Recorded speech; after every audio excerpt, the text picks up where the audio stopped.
Israel ऐतिहासिक रूप से एक ऐसी जंग लड़ रहा है जिसमें चारों तरफ से उसके ऊपर हमले हो रहे हैं।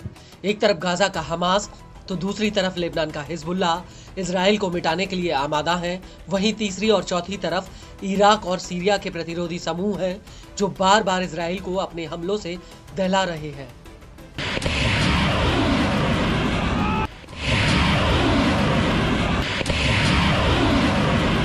और अब इसी कड़ी में इराक के प्रतिरोधी समूह ने इजराइल के हाइफा पर एक बहुत बड़ा अटैक किया है।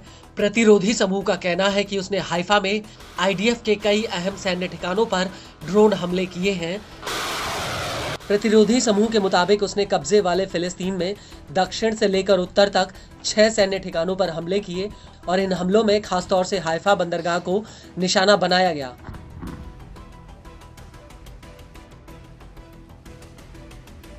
प्रतिरोधी समूह ने इन हमलों का एक वीडियो भी रिलीज किया जिसमें एक ड्रोन हाइफा में तेल रिफाइनरी पर दागा गया जबकि दूसरा ड्रोन तामर गैस फील्ड पर फायर किया गया। वहीं तीसरा ड्रोन हमला किस जगह किया गया इसको लेकर प्रतिरोधी समूह ने कोई जानकारी नहीं दी। हालांकि उसने ये जरूर कहा कि तीसरा हमला हाइफा में एक अहम ठिकाने पर किया गया। प्रतिरोधी समूह के मुताबिक तीसरा हमला नसरल्लाह के फिलिस्तीन के बुलावे वाले संदेश को लेकर किया गया और इस हमले के दौरान ड्रोन पर नसरल्लाह की तस्वीर और उनका एक संदेश भी लगाया गया था। प्रतिरोधी समूह का कहना है कि वो नसरल्लाह के आह्वान पर फिलिस्तीनियों को जब तक अकेला नहीं छोड़ेंगे तब तक कि वो अल कुद्स को आज़ाद ना करा लें।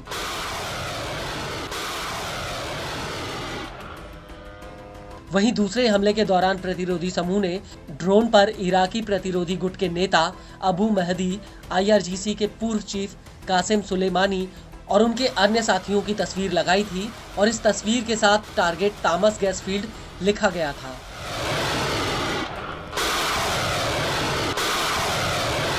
वहीं पहले हमले में ईरान के सुप्रीम लीडर आयतुल्लाह खामनेई की तस्वीर को दिखाया गया है जिसमें टारगेट का नाम हाइफा ऑयल रिफाइनरी लिखा है। वहीं चौथे और पांचवें हमले को लेकर प्रतिरोधी समूह का कहना है कि उसने ये अटैक कब्जे वाले फिलिस्तीन में अहम ठिकाने पर किए हैं।